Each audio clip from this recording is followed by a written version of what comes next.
Hello everybody and welcome to Dark Matter. Before we begin, please make sure to like, comment, subscribe, and click the notification bell to be notified when I post a new video. It really helps out the channel. With that out of the way, today we're going to be starting our new campaign for Dark Matter. If you don't know what this is, if you're also confused, Dark Matter is a fan-made campaign made by the lovely Axolotl. Huge shout out. I've only played his campaign in Tabletop Simulator, and this is the first time I've played a custom campaign in paper. I have all the cards printed, so I'm super excited. Not only with that, but also to try out some Scarlet Keys Investigators. We're going to be bringing Amina Zidane and Vincent Lee along with us into space with Dark Matter, so let's get right on into it. The first thing I'm going to do is I'm going to introduce these investigators. So let's start with Amina. So as you might know, Amina is the mystic of the Scarlet Keys Investigator expansion. She has 3 willpower, 3 intellect, 3 combat, and 3 agility. She is chosen and cursed.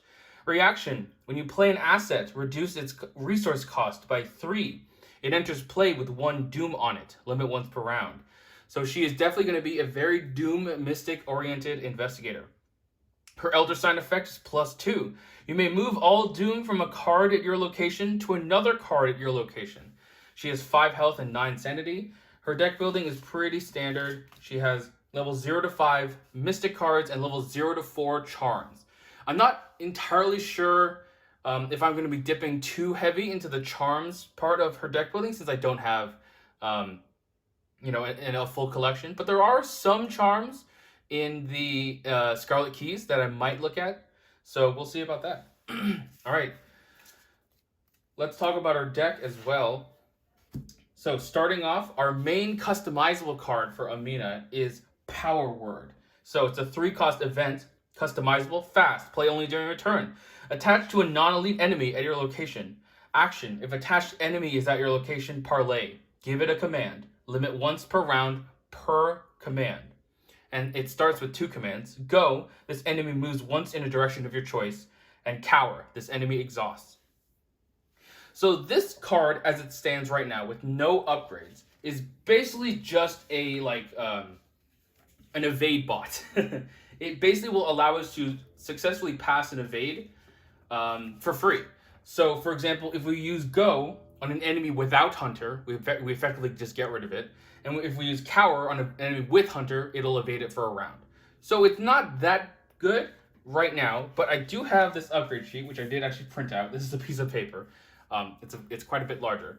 The plan, I think, is to go for greater control, and definitely thrice spoken at least, and then look to go for betray, since dealing damage is good, and we might start to get swamped with enemies. So it's probably going to be something like, greater control, betray, thrice spoken, something like that. I'll have to figure that out, but that's where my plan is for that. Okay, so that's Power Word. Next up, let's just talk about some basic assets for Amina, since her whole deal is with assets. We're going to be taking 2 copies of Ceremonial Sickle and 2 copies of Dowsing Rod. I'm building Amina as mostly enemy dealing, but with some cloovering, so hopefully this should take care of both of those for the most part. I am playing with David Renfield. I'm not playing with the latest Taboo just because I don't have a full collection, and I don't know if I can fully take advantage of him. We'll see, though. We'll see how good he is. David Renfield is going to be very good for us. We also have Arcane Initiate. There are some key spells in this deck that we'd like. For example, the Power Word. So she'll help us find it, as well as provide some doom for us. And of course, we have our old-fashioned Holy Rosaries for when we want to make our willpower tests. Lastly, I brought in 2 copies of Shriveling just in case, because, we need to have good saturation of our damage output. Okay, let's talk about events. So I'm trying out the new Explosive Ward, which is X-costed. Before you play Explosive Ward, you may discard any number of cards from your arcane slots. Deal X damage to a non-elite enemy engaged with you. X cannot be greater than the number of empty arcane slots you have. This action does not provoke a task opportunity. So there's a few downsides to this. It has to be engaged with you. It has to be non-elite. But it can deal upwards of 2 to 3 damage testless, which is pretty cool. So we'll see. Next, you have String of Curses. Parlay: choose a non-elite enemy at your location and either choose one. Automatically evade that enemy and place a doom on it. It cannot take damage for the remainder of the round. Discover one clue at your location. Or, if the enemy has one or more doom on it, defeat it. Gain a resource for each doom that was on it. I think this card seems pretty cool, and I want to try it out. Next up, Eldritch Initiation. We're going to be teching into the having more arcane slots, but just turning them into hand slots later with that astral thing that I can't remember. Astral Mirror? Is that what it's called? I forgot. So this is good, necessary card draw for us to find these things. Lastly, we have 2 copies of there it is. 2 copies of Moonlight Ritual just as a panic button in case we can't manage our doom ourselves. And of course, we will probably be upgrading this into the fast version later on. And then, of course, the more basic events, Drawn to the Flame, just a really good card. Ward of Protection, just a really good card. All right, as for skills, we have 2 copies of Guts, 2 copies of Overpower, just in case we need those fist boosts. And, of course, we have our signatures. All right, so that is Amina Zidane. Next off, we have Mr. Vincent Lee. And you may notice he is starting off with 2 physical trauma because of the first card he has, but I'll get to that in a sec. So he's the doctor. He has 3 willpower, 4 intellect, 3 combat, and 1 agility. He's a medic. Reaction. After one of your card effects heals damage from an investigator or an investigator's ally asset, add one of your set aside on the men skills to that investigator's hand. So here's what on the men looks like. We're going to have 2 of them set aside, of course. It is a double wild icon skill, innate. Limit 1 on the men in your hand. Commit only to a test you are performing. Forced when on the men would be discarded from anywhere. Set it aside out of play instead. So basically, he can give people unexpected courages. His Elder Sign effect is +1. You may heal 1 damage from an investigator or ally asset at your location. He has 9 health and 6 sanity. His deck building is akin to Carolyn, so he has secret cards level 0 to 3, neutrals obviously, and then cards that heal damage 0 to 5, and up to 15 other Guardian and Survivor cards 0 to 1. And of course, he has his other signatures, which I'll get to in a sec. So I'm building Vincent as a mostly cloovering with some flex damage, and you'll see that in a sec. So, first card, we have In the Thick of It. I had Vincent take 2 physical trauma just because I think it'll be wise to have damage to heal at the beginning of a scenario. We'll see if this is a mistake, but it did allow me to use 3 experience to purchase the Surgical Kit, which is a 2-cost asset. Item Tool Science uses 4 supplies. Reaction. When one of your card effects heals damage from an investigator, spend 1 supply. Either the effect heals 1 additional damage, or you draw a card and heal a resource, and a double action to heal 3 damage from an investigator or ally asset at your location. I think this is going to be one of the key ways that Vincent is going to be able to heal things. We'll see how taxing that double action is, but you know, just being able to do additional healing off of other things is also cool. The other one of that we have is the Archive of Conduits. And the reason I'm taking this is because I'm planning to get the Archive of Conduits Gateway to Paradise, which will allow us to put ley lines on investigators and heal damage from them while also drawing them cards. It'll be pretty sick. Okay, getting into some really good secret assets. We have the new Grim Memoir, which looks absolutely nuts. We'll see how this works, but you know, succeed by 2, draw a card. You get the +2 to succeed. I think it's going to be sick. Again, we're not playing with Taboo, so we're playing Jeremiah Kirby, level 0, and I believe that most of our cards are even, so we'll see how this goes, but Jeremiah will be a necessary intellect boost for us. Also, he has 2 Soak, so we have some assets that can heal damage off, we have some cards that can heal damage off of him, as opposed to taking Dr. Mylan, for example. We couldn't heal damage from Dr. Mylan. Alright, we have our 2 magnifying glasses for our cloovering, and we have 2 shortcuts starting off with our events. We have 2 deductions because clue's good. We have 2 inquiring minds because big number is good. Okay, let's talk about our healing. So we have 2 copies of Emergency Aid. We have 2 copies of Inspiring Presence. So those are our 2 currently, the 2 main ways that we will heal. Emergency Aid obviously is an action and it costs 2, so it's not too great. But Inspiring Presence will combo with another card I have just later on, so we'll see how that works. Okay, next off. This is the main way we're going to be dealing damage if we need to, and that is the Runic Axe. You might be like, what's going on? You can only take 0 to 1 weapons.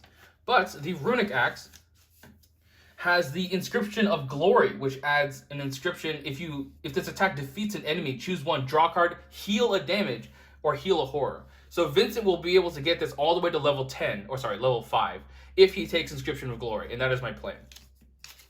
As it stands, though, it's basically just a slightly more expensive Enchanted Blade, which is, not bad at all.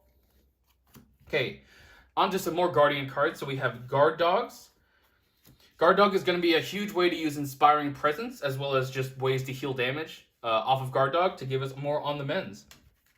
Okay, so Survivor cards now. We're taking Look What I Found, Luckies, and the new End of the Road. End of the Road seems so cool, and I really just want to try because it seems so good.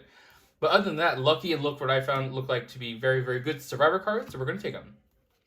And lastly or not, we're just going to take 2 Perceptions. And of course, these are his signatures with the Bone Saw and the Wounded Bystander. Okay, so that is Vincent's deck. The first thing we need to do, there we go. First thing we need to do is roll our random basic weaknesses. So I will get those for you right now. All right, so here are our weaknesses. We have a total of 32 unique weaknesses, and normally this would be 36, but in this Investigator expansion, the class has only got 1 new basic weakness per class. So we just added 1 more to what it is. So let's go 1 out of 32 for Amina. 4, 1, 2, 3, 4. So she gets Psychosis. After you take 1 or more horror, take a direct damage. Okay, we're going to need to be able to deal with that pretty swiftly. All right, as for Vincent, we're getting number 1. Vincent is getting Amnesia. Choose and discard all but 1 card in your hand. Okay, that's not the worst. On the mends, we'll still go set aside. And, it's not the worst. He's going to be drawing a lot, so hopefully he can recover and hopefully not see this too often. So that'll be what it is. All right? All right, I have sleeved those weaknesses up, and we can now begin reading the story for the prologue. In space, no one can hear you scream. He mentioned the establishment of the dynasty in Carcosa, the lakes which connected Hastur, Aldebaran, and the mystery of the Hyades. He spoke of Casilda and Camilla, and sounded the cloudy depths of Demi and the Lake of Holly. Robert W. Chambers, the repairer of reputations. So, we're going to be setting up our campaign with the following chaos tokens. So we have a +1, we have 2 zeros, we have 3 -1s, 2 -2s, a -3, a -4, 2 skulls, 2 cultists, the auto fail, and the elder sign. And then we have the rules for scan. Some encounter cards in this campaign will have icons indicated on the bottom of the card when they are face down. These encounter cards will be used to form the scanning deck, an out-of-play deck of cards that will be constructed during the setup of some scenarios. In this campaign, abilities identified by the Scan Action Designator allow investigators to explore your environment. Such abilities are generally used to find story assets, story cards, or locations in the scanning deck to help progress within each scenario, and are usually, but not always, initiated using the Activate action. Scan abilities instruct you to search for the top card of the scanning deck matching a certain icon. In such cases, look at the icons on the bottom of the top card in the scanning deck. If the top card of the scanning deck has an icon matching the icon you are scanning for, draw that card. This is considered a successful scan. If no cards were drawn, the scan is considered to be unsuccessful. If the topmost card does not have matching icon, place it face down next to the scanning deck and look for a matching icon on the next card of the scanning deck, and repeat this process until a card of the indicated type is drawn. After this action has ended, shuffle each card set next to the scanning deck back into the scanning deck. Scan abilities will usually, but not always, refer to the icon of a location. The icon of a location is the connection symbol that is located in the top left corner of the card. If such a situation arises that you would need to discard a card with the scanning back, or shuffle it into any other deck, shuffle it back into the scanning deck instead. Pretty cool. All right, next we have rules for memories. Some scenario cards, story revelations, and interludes may refer to your memories. Each investigator has a section in the campaign log to mark their individual memories.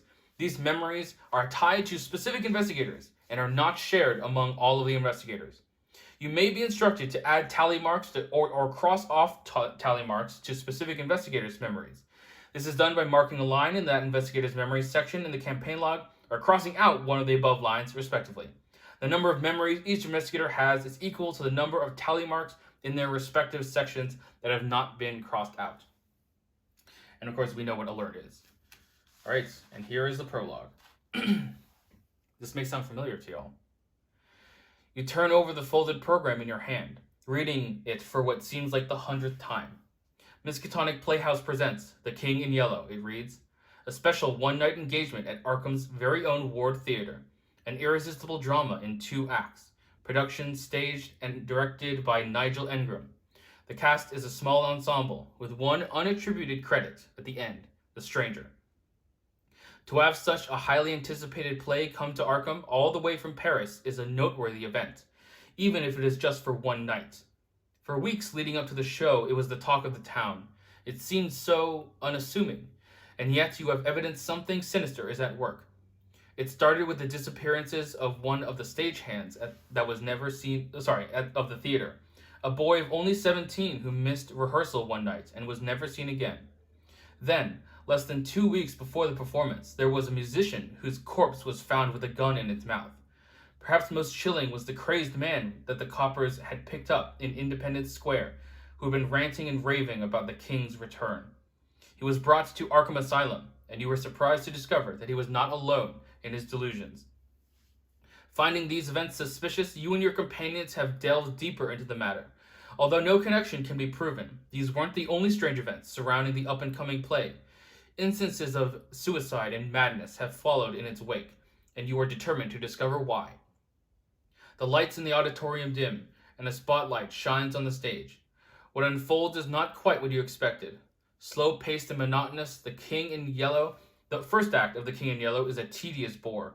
The setting and characters are compelling, but the meandering and nonsensical story does little to entertain or inform. You begin to wonder whether the dreadful events surrounding The King in Yellow aren't connected, after all. Perhaps it was just your overactive imagination. How could such a trivial and unassuming show cause such pandemonium? You're surprised when the first act closes without any rising action or revelation. The lights rise for the intermission, and you consider leaving early, stifling a yawn.